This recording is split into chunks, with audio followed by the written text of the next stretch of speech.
Hello everyone. Today we're taking another look at this electric bike. It's an electric mountain bike produced by Ancheer. This particular model, it has 26-inch wheels. It has a geared hub drive. It comes with the standard disc brakes in the back, and also it has disc brakes in the front. It has shock absorbers up front, and also it has this frame shock absorber right here, which works pretty good. What else? We have the controller here, and then on the handlebars you have the selector for the mode in which you want to ride. You could use low assist, mid assist, and high assist, and you also have the throttle control, which you can use. So you see, as that one twists, that's how you go. You twist it and you go faster. It has a headlight, an LED, which you can see, it's quite bright. And you also have a horn right there. The horn is located just below the headlight, so it sounds really cool. One difficulty I had with the bike when putting the bike together is this front fender. It doesn't really sit flush, so you have the tire that's rubbing on it. You know, that side is clear, but this side is not clear. So you can see somewhere right here, you have the tire rubbing. Other thing I read online, some people say you shouldn't ride this in the rain. Obviously I rode this one time after it had rained, and at the time I hadn't put on the fenders, so you can see how much how dirty it got. It got really dirty right there. It also splashed quite a bit back here, and at the time this was open. So if you take that bolt out, there's a hole there to which it's cruising, and that goes all the way down. It's open, so you just follow this tube. You see that? So if you don't have this rear fender on and you have that open, and you ride in the rain, or you wash it, or it gets wet, the water will run down, and there is a sensor right here where you have the crank right there. So depending on what the sensor thinks you're doing, you know, that's what tells the bike how much assist to give. And if you have water coming in there down this tube, you obviously damage the sensor, and that could mess up your bike. We have a lot of wires here running here, so it might have been a good idea to find some kind of sleeve to put the wires in there. The saddle, not very comfortable, and as you can tell, it's very short, the stem on here. So most people tend to get an aftermarket saddle that sits higher, because you can see the bike really looks low. It looks really low. What else could we talk about right here? So here you have the cassette, and you have Shimano components. It's a little bit dusty,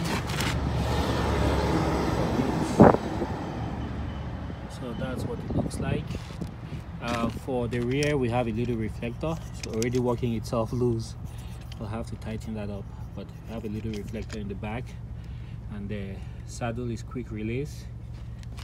There are two holes here which are also open if you look carefully inside, and that could be for a water bottle or some other accessories. Put them right there. And right here you have the mechanism, the quick release mechanism for folding the bike. So you just do that, and then you pull out, and then you can fold the bike. Let's see if we can do that here real quick. Demonstrate how the bike folds. Oops, what's going on here?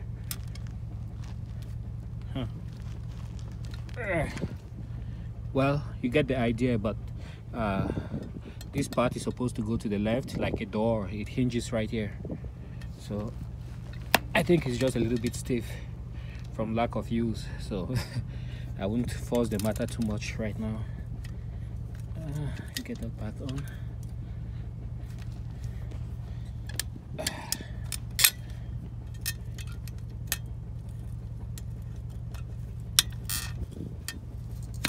Oops, there.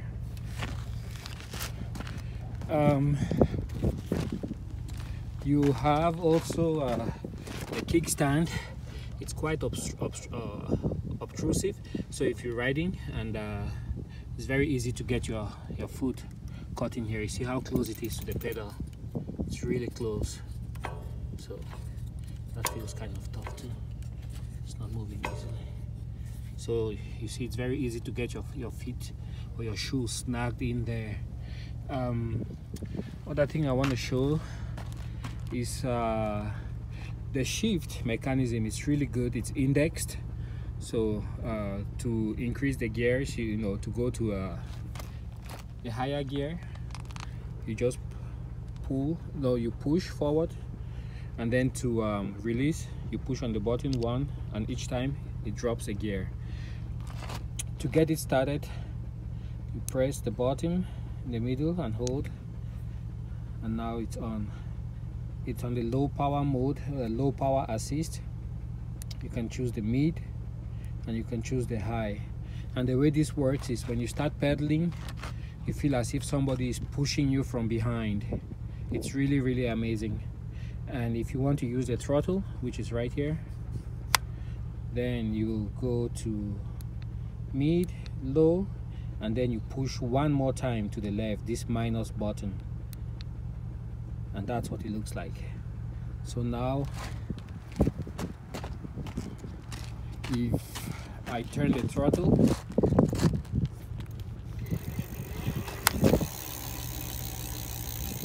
you got the tire spinning.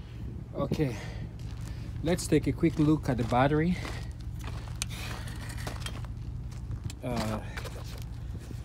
It's housed in this little pouch, and see what it looks like.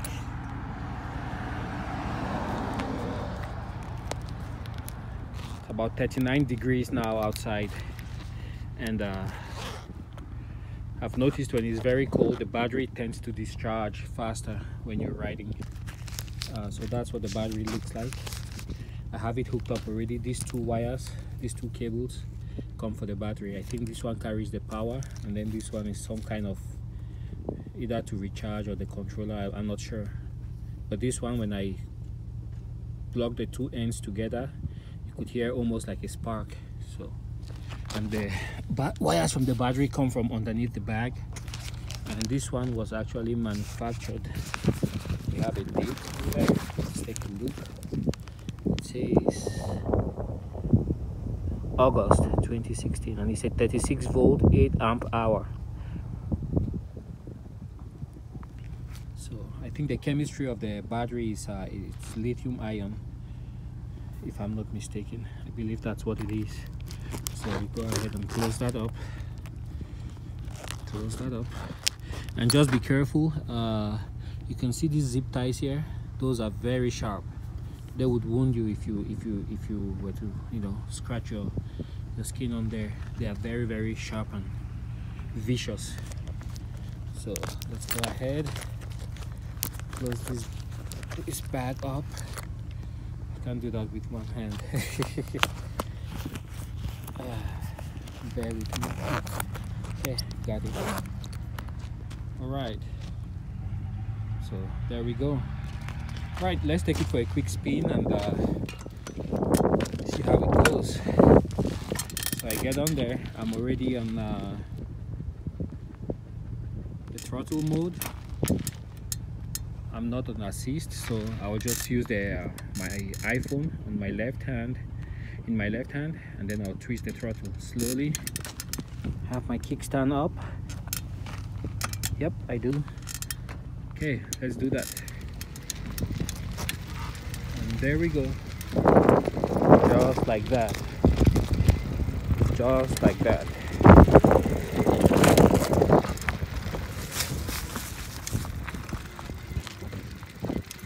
amazing, just like that.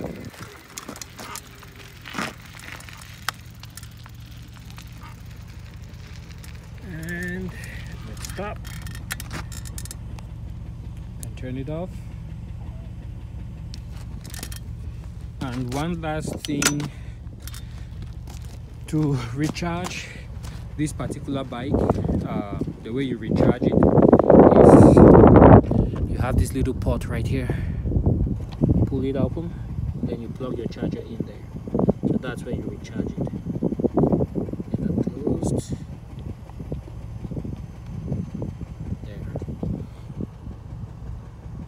There. The wheels, they seem to be light alloy. It's of some kind of light alloy, and they have a profile to them. Let's see if you can see it this way. So they're not just big like the regular mountain bike wheels. They have a very slim profile, almost like for a road bike. So that's what the wheel looks like. And the pressure, it says you can go up to 40 to 65 psi. Right now I have it at about 35 psi. The tire size, it's a 26 times 1.95. Those are the specs of the tire, and it also has a direction of rotation.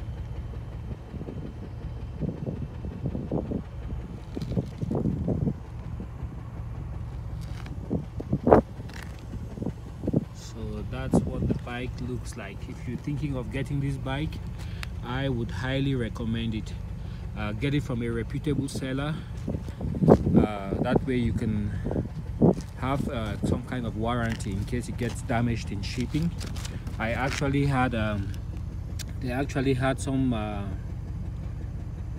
something which looked like almost like this spindle right here, and that's what protected the forks from getting crushed during shipment. So I was very satisfied with the way it was packaged for shipping. So you have your little pouch up front here. The only thing that makes people that would make people suspect or think that you have an electric bike would be the controller right here. Otherwise it looks really stealth. So yeah, highly recommended, but just plan on changing your saddle. And I think the jury is still out if you can ride this in the rain, but use some caution and take one for a spin. All right, if you like the video and you have any questions, go ahead and make a comment below. Bye.